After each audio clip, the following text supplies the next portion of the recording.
শুরু হয়ে গেছে এবাদতের দ্বিতীয় বসন্ত কাল। আমাদের এই জিলহজ মাস রাসূল করিম সাল্লাল্লাহু আলাইহি ওয়াসাল্লামের কাছে অত্যন্ত পবিত্র একটি মাস এবং আল্লাহ পাক রব্বুল আলামিনের কাছে হারাম মাস। এই মাসে ইবাদতবন্দি করার অনেক, অনেক, অনেক বেশি ফজিলত রয়েছে।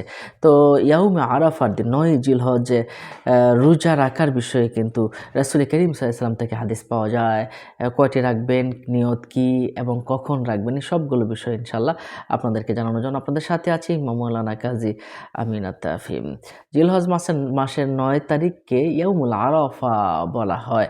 অর্থাৎ আরাফার দিনে হাজী সাহেবরা এই দিন আরাফার মাঠে অবস্থান করে থাকেন। সবচেয়ে গুরুত্বপূর্ণ আহকাম হলো জিলহজ মাসের ৯ তারিখে আরাফার ময়দানে হজ করা। এ বিষয়ে রাসূল করিম সাল্লাল্লাহু আলাইহি ওয়াসাল্লাম বলেছেন, আরাফার ময়দানে অবস্থান করাটাই হচ্ছে হজ। যে ব্যক্তি ওই দিন আরাফার ময়দানে অবস্থান করবে না, তার হজই হবে না। আল্লাহু আকবার। রাসূল করিম সাল্লাল্লাহু আলাইহি সাল্লাম কিন্তু এই যে আরাফার দিনের ইবাদতবন্দির কথা কিন্তু আমরা হাদিস শরীফে পাই। এই দিন আল্লাহ পাক এত পরিমাণ মানুষকে ক্ষমা করেন, আল্লাহু আকবার। শয়তান দেখে তার চুল ছিঁড়তেই থাকে। আল্লাহু আকবার। সম্মানিত দর্শক ও শ্রোতা, রাসূল সাল্লাল্লাহু আলাইহি সাল্লাম এই দিনে রোজা রাখার বিষয়ে একখানা হাদিস উল্লেখ করেছেন যে রাসূল সাল্লাল্লাহু আলাইহি সাল্লাম ইরশাদ করেছেন, সিয়ামু ইয়াউমু আরাফা আহতাসিবু আলাল্লাহি আইয়ুকাফিরা সানাতান আল্লাতী ক্বাবলাহু ওয়া সানাতা আল্লাতী বা'দাহু।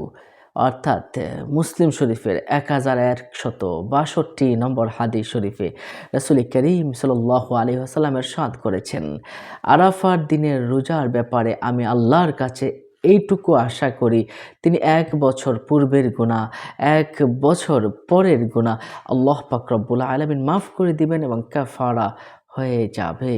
সুবহানাল্লাহি ওয়া বিহামদি। এছাড়াও আরেকটা বিষয়ে আরেকটা হাদিস শরীফ কিন্তু এসেছে।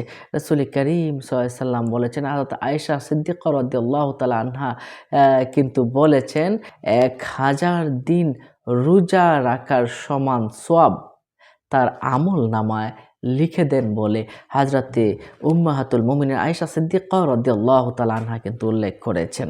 তারগীব নামক কিতাবে এসেছে। ইয়াউমে আরাফা অর্থই হলো ৯ জিলহজ।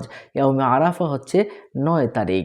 এখন কথা হলো, বাংলাদেশে ইয়াউমে আরাফা কবে? জিলহজ মাসের ৯ তারিখ হলো ইয়াউমে আরাফা।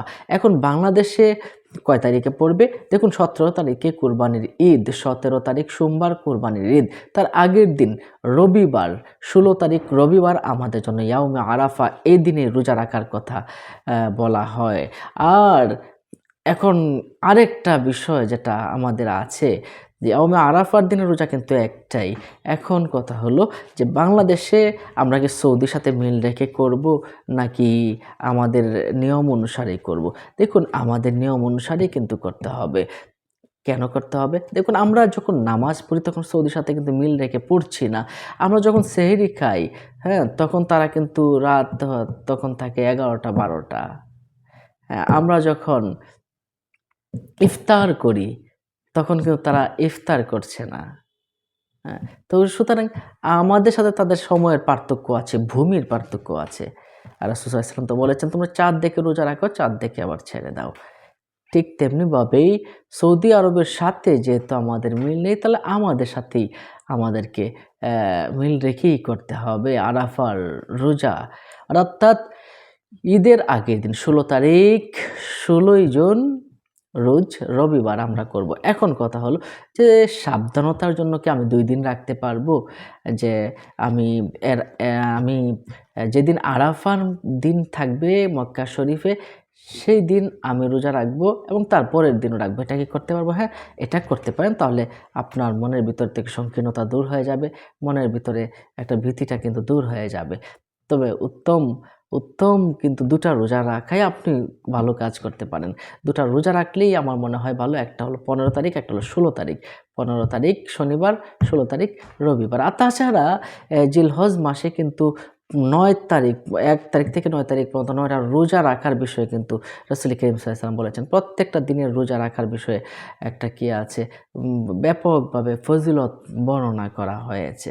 সম্মানিত দর্শক ও শ্রোতা, তাহলে আপনি বাংলাদেশে এবছর ২০২৪ সালে আপনি রোজা রাখবেন হলো রবিবার সারাদিন আপনি রোজা রাখতে পারেন।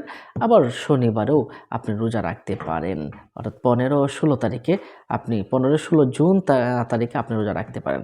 আপনি নিয়ত করে নিবেন যে, "আল্লাহ, আমি ইয়াউমে আরাফার দিনের রোজা রাখছি, তুমি কবুল করো।" এটুকু বললেই সেহরি খেয়ে কিন্তু হয়ে যাবে।